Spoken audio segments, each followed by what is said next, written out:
productivity and resilience in agriculture. Number 2, employment and skilling.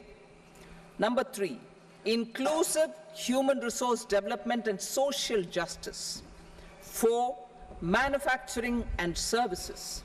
5, urban development. 6, energy security. 7, infrastructure. 8, innovation, research and development. And 9, next generation reforms. Subsequent budgets will build on these and add more priorities and actions. A more detailed formulation will be carried out as part of the economic policy framework about which I will speak later in this speech. This budget details some of the specific actions to be initiated in the current year towards fulfillment of these priorities, with potential for transformative changes.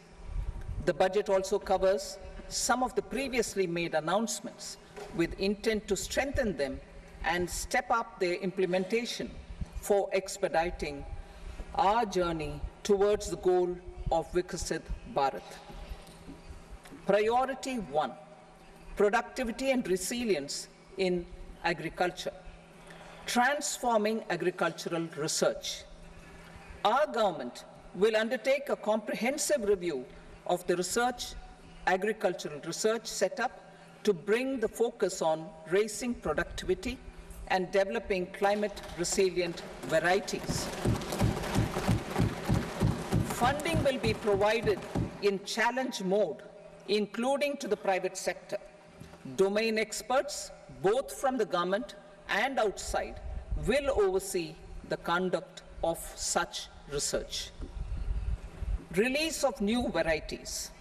New 109 high-yielding and climate-resilient varieties of 32 field and horticultural crops will be released for cultivation by farmers.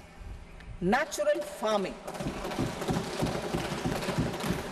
In the next 2 years, 1 crore farmers across the country will be initiated into natural farming, supported by certification and branding.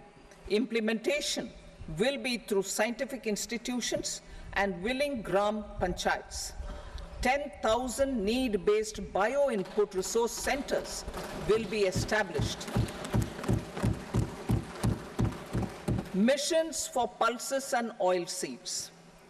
For achieving self-sufficiency in pulses and oilseeds, we will strengthen their production, storage, and marketing. As announced in the interim budget, a strategy is being put in place to achieve Atmanirbharta for oilseeds such as mustard, groundnut, sesame, soybean, and sunflower. Vegetable production and supply chains. Large-scale clusters for vegetable production will be developed closer to major consumption centers. We will promote farmer-producer organizations, cooperatives, and startups for vegetable supply chains, including for collection and storage and marketing. Digital public infrastructure for agriculture. Buoyed by the success of the pilot project, our government, in partnership with the states, will facilitate the implementation of the digital public infrastructure in agriculture for coverage of farmers and their lands in 3 years. During this year, digital crop survey for Kharif using the DPI will be taken up in 400 districts. The details of 6 crore farmers and their lands will be brought into the farmer and land registries. Further, the issuance of Jan Samarth-based Kisan credit cards will be enabled in 5 states. Shrimp production and export. Financial support for setting up a network of nucleus breeding centers for shrimp brood stocks will be provided. Financing for shrimp farming processing and export will be facilitated through NABARD. National Cooperation Policy. Our government will bring out a national cooperation policy for systematic, orderly, and all-round development of the cooperative sector, fast-tracking growth of rural economy and generation of employment opportunities on a large scale will be the policy goal. This year, I have made a provision of 1.52 lakh crore rupees for agriculture and allied sectors.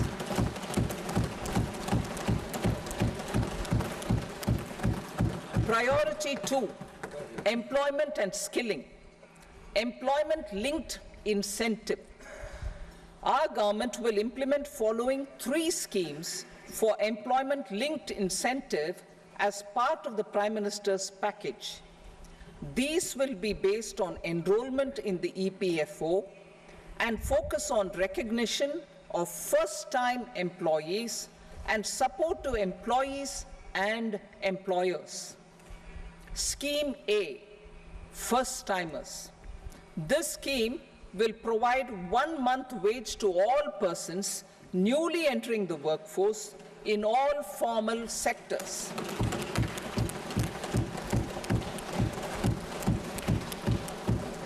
Direct benefit transfer of 1 month's salary in 3 installments to first-time employees as registered in the EPFO will be up to 15,000 rupees.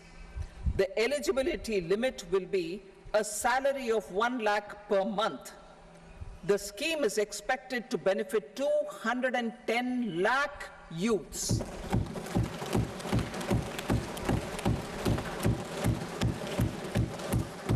Scheme B, job creation in manufacturing. This scheme will incentivize additional employment in the manufacturing sector linked to the employment of first-time employees. An incentive will be provided at specified scale directly both to the employee and the employer with respect to the EPFO contribution in the first 4 years of employment. The scheme is expected to benefit 30 lakh youth entering employment and their employers.